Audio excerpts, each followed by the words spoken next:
Hey everyone, okay, welcome back. So today we're going to talk about Mercury retrograde and how to get through it, and more specifically, how to use it for your benefit. So the first thing I want to kind of get into is a lot of people know what Mercury retrograde is, even if you're not into astrology, even if you just know what your sun sign is. A lot of people know what Mercury retrograde is, or they hear about it because it happens a third out of our life. It happens 3 times a year, and so 1/3 of our life, is that what, right? I can't do math. You'll do the math. We are living in Mercury retrograde, and so we hear a lot about it. We feel it a lot. It's also a planet that is very, very close to us, and so we feel its energy pull a lot. So when we talk about what any planet in retrograde, we're not actually saying that the planet is moving backwards, even though that's what it looks like to the naked eye through a telescope. What it means is that the planet has actually slowed down. And so it's time for us to sort of slow down. And we can understand retrogrades and what they're used for depending on what the planet is and what energies are that planet embodies and embraces, and what we're supposed to use it for, and then what sign it is in and in retrograde. And so we're going to have a Mercury in Libra retrograde. It's going to start on September 27th, 26th, depending on where you are in the world, but we're going to go with the 27th, and it will end on October 18th. However, we want to give it a 3-week shadow period after October 18th to move forward on anything, and we're going to touch base on that in a little bit. But just so you know, that's kind of the dates we're looking at. We have been in the pre-shadow period for 3 weeks now, and the day that I'm filming this, we still have about 4 or so days in order for us to be prepared for Mercury retrograde. If you're getting this before Mercury goes retrograde, awesome. That means that you're a subscriber of mine. I do have a subscription plan for tarot readings and astrological readings and things like that. Just basic astrological readings, since I'm still dabbling and new in this. Tarot is my actual thing, as you guys know. So if you would like to be part of that subscription program, you also get a birthday reading once a year and priority with any other readings that you want to book throughout the month. And that is a subscription program that I've been offering over the last few months, and I've really enjoyed working with you guys and working with my clients. So if you're getting this early, congratulations, you're part of the subscription, and this is your first Mercury retrograde reading. If you are not seeing this before Mercury retrograde, then, and you want to, definitely hit me up and message me about getting to be part of that subscription program. Mercury is already messing with my language. And if you don't mind seeing these a day after Mercury goes retrograde or whenever the astrological placements that I talk about hit, then no problem. Just keep watching the channel. Okay. Now that that's done, let's talk a little bit about Mercury. So Mercury energy is, well, Gemini and Virgo are both ruled by Mercury, and I have a lot of those placements in me. And so I do feel like I embody a lot of the mercurial energy. So let's talk about Mercury. Mercury is all about fast moving objects, fast moving travel. It's about short-term travel, short-term knowledge. It's about technology. It rules computers, cell phones. It rules your cars, not only because they're fast moving and it rules travel and fast moving, but also because now these days cars have computer chips in them. So it's like a double whammy. So you have that. It rules communication. And a lot of the times that's a big player when we have a Mercury retrograde. So when retrogrades happen and everything starts to slow down, it gives us a time to reevaluate what is happening in our lives. So we take the Mercury energy and Mercury retrograde and we say, well, what does Mercury do? It messes with our communication. You may send text messages, emails that are not meant to go to those people. They may go to the wrong people. You may overlook fine details and sign contracts or agree to things that you then realize you had missed, or you may agree to things that you are all about right now in the moment, and then when Mercury goes direct, you're going to be like, what was I thinking? Oh my goodness, that was not a smart idea. It's not necessarily it wasn't a smart idea. It was that it wasn't where you want to be now. You've changed, because Mercury changes fast. It's fast moving. It changes. Mercury is the messenger of the gods. It is the only god that was allowed to go from Mount Olympus to Hades. It could talk to the Zeus. It could talk to anybody it wanted up at the top. It could talk to anybody it wanted at the bottom. And it got along great with both of them. It's the negotiator of the planets. And so you see that a lot in Gemini, in the third house energy as well, where we're able to send messages and bring messages and really be direct in our communication and be very thought oriented and mental. It's all about mental clarity, but not when it's in retrograde. When it's in retrograde, our speech, our minds, our emotions, our moods, everything will sort of just be all up in the air and sort of all out of whack. That's okay. Mercury wants you to do that. Mercury wants you to feel out of the box. Mercury is a trickster. Mercury likes to bring in the trickster energy. Mercury is and it's not a devious trickster energy, right? So Mercury isn't here. I don't want you guys to get scared and be like, oh my God, if I send the wrong text or I do this, it's going to mess my whole life up. No, it's going to cause some issues and some flaws. And you're going to want to double check things. Like make sure if you're traveling during Mercury retrograde, try not to. But if you are, make sure you've double checked your hotel, your car rental, your airplane. Make sure you just checked all your bases. Make sure, like we said with contracts, that you're double checking all your contracts, reading all the fine print. We don't want to sign any contracts right now if we don't have to, that haven't already been in the works. If you've been working on something for a few months, whatever, that's fine. If you started working on it about 3 weeks ago, please don't sign any contracts right now. Please don't say yes to anything. Just say, let me think about it. You need to stop and think about everything right now. That's what Mercury's here to do. It's not here to, I don't know why I keep looking over here. Sorry, guys. It's not here for you to actually make a move yet. It's for you to reassess, reevaluate, and gain more knowledge. That's what Mercury's all about, knowledge. Gemini wants the knowledge. Virgo needs all the knowledge. We need to understand so then we can then decipher it back out. And that's what this is about. It's about learning and understanding the knowledge so that then when Mercury goes direct and then the real offers come in, we can say, oh, I'm so glad that I didn't tie up all my energy in this because now this is here. And that's the other thing. If you commit to a lot of stuff during Mercury retrograde, then when other stuff pops up, the unexpected fun stuff pops up, you're not going to have the ability to get out of your contract because you already signed it. So don't sign anything. Don't commit to anything that wasn't already previously in the works and you've been able to think about with a clear mind and clear thoughts and clear ideas before Mercury went into its pre-shadow period, which is about 3 weeks ago. Okay, I know that's a lot. So Mercury is in Libra. We're going retrograde in Libra, baby. So what is Libra? Libra is balance. It's the scales. It is tactful communication. If Gemini is like, bring out the messages and Gemini will like say things off the top of its head.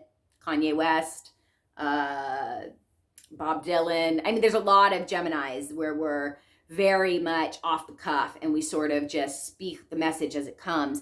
And we understand how to filter it in a way, but it's harsh. It's not sugar-coated. And Libra will sugar-coat things because it's diplomatic. Gemini's not diplomatic. We're childlike. So we just say it how it is. But, and we don't mean harm. We just... So it's not that energy, which is nice. It's actually a very diplomatic energy that's coming, that it's going to be in, but it's retrograde. So it's not going to be feeling that way. It might feel angry. It might feel harsh. It might feel aggressive, but it's there to help you balance it out. Okay, so let's keep going into Libra energy. So Libra energy is all about relationships, and it rules your 7th house, which is about marriage and relationships. And so it's all about bonding and connecting and being together. And so what this Mercury retrograde, in my opinion, is really going to do is it's going to bring up, and this is going to be different for every single one of you depending on where Mercury and Libra sit and the 3rd house and the 7th house sit in your specific chart. But overall, the energy will be that we should probably see a revisiting of past relationships, past business deals, past maybe communication that was a little bit rough and hard. It might get a little rougher and harder before it smooths over. But it's basically here to bring back stuff that has been unresolved, to kind of tie it back up in a little bow and send it back on its way in the universe so that we don't obsess over it, bother with it, and have it in our energy anymore once Mercury goes direct. That's basically what it's here. So I really like the Libra energy about it. It's not like it's in some other planet like Scorpio, which Venus is in Scorpio right now, and Libra does have a Venus element because it's its natural ruler. And so there is a tendency, yes, during this time to have that unguided, unvalidated paranoia or sense of lack of trust or skepticism. But that's okay. It needs to be looked at. It needs to be revisited so that it can smooth itself out, because Scorpio doesn't like being in Venus. And that's where Venus is sitting right now in our astrological chart. And it's in detriment there. And because Venus, I hope I'm not losing you, because Venus is ruled by, or I'm sorry, Libra is ruled by Venus. We also have to look where Venus is, and Scorpio is in Venus. So there is an element, there's like a seasoning of Scorpio to this Mercury retrograde, if you will. So we're feeling out of balance. We're feeling like we want to communicate a little harsher, like we may want to revisit past relationships. We may want to leave our job and start a whole new job. We may want to reevaluate all these things in our life that bring us beauty and pleasure and balance. And at the same time, we're feeling very paranoid and feeling like maybe somebody's out to get us and maybe it's not in our best interest. And so what we need to do is we need to calm it down. We need to reevaluate, and we need to not do anything. Just don't do shit. Sorry. Don't do anything. You need to just sit in it, look at it, journal, write, reevaluate, do something artistic, paint. I think painting, writing, sketching, whatever it is you do that's artistic, listening to music and dancing, whatever that is, but specifically writing and painting and using your hands to create art, working in clay medium, because Mercury rules the hands. It's going to be very beneficial for you later on to be able to transmute that energy into something productive if you can get out that creative energy flow.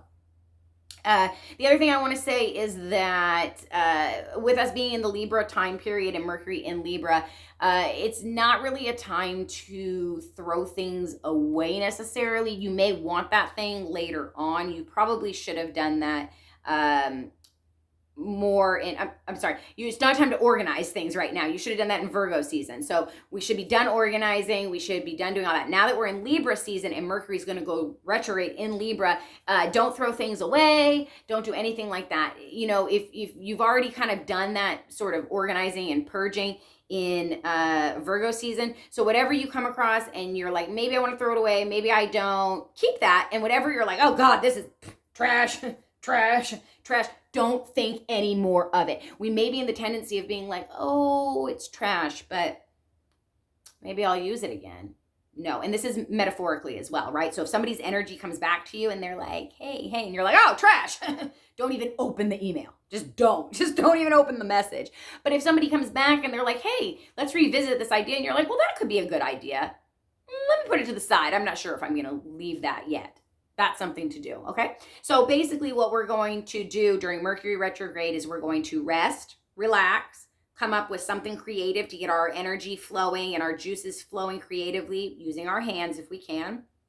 You can also do it using your voice. Singing is great, communicating through like video is wonderful, but remember your messages may get slightly skewed. So if you can do it where you're just giving out factual information and you've checked all your facts and you've written it all down previously before Mercury retrograde, like you've already had things in plan, then do that. That's fine. Just know that things might get a little bit out of whack and balance. Hold on. So Mercury retrograde, not a scary thing. We're going to use it to basically reset ourselves for fall. It's beautiful. It's coming in a week after the fall equinox, and it's a wonderful way to reset our life, reassess where we're going, not make any decisions, and just reevaluate. If you guys have any questions, let me know. My messages are, a box is always open, and I try to check my messages every other day. I check my messages every day if it's like my normal messages, but sometimes people get, it filters through. Anyways, just hit me up. Let me know. I am open for personal readings still. We are doing $50 for readings. There's really no time limit at this point. They've been going from 20 minutes all the way up to an hour long. I had an hour reading I did today. I'm also doing the monthly subscription. That is $50 a month, and you get all those things that I mentioned in the beginning. Go back to the beginning if you want to watch that. It is the same price as the basic everyday reading. However, you get all of those extra bonuses. And if you are a subscriber from a couple months ago and you locked into my original price, you'll still keep that original price. I'm thankful for you. Thank you so much. Moving forward, I had to change it to $50. I know you understand. It's only me. And I want to be able to give you guys as much as possible. And I'm giving more and more on that list as we go. So I'm just adding more things that you guys get every month from that. We are starting to, Gemini, we're starting to make intention candles over here. We have some other plans happening in the near future. Trying to think if there's anything else I want to show you. I have a couple other intention candles, but I'm not ready to show you guys that. And they will be 7-day candles. So those are really great for manifesting. I am open for personal work, personal manifesting work, personal intention work, whatever it is you guys need. Just let me know. I'm available for you and I'm here for you. 555 on the clock. I'm going to go. See you later. Bye.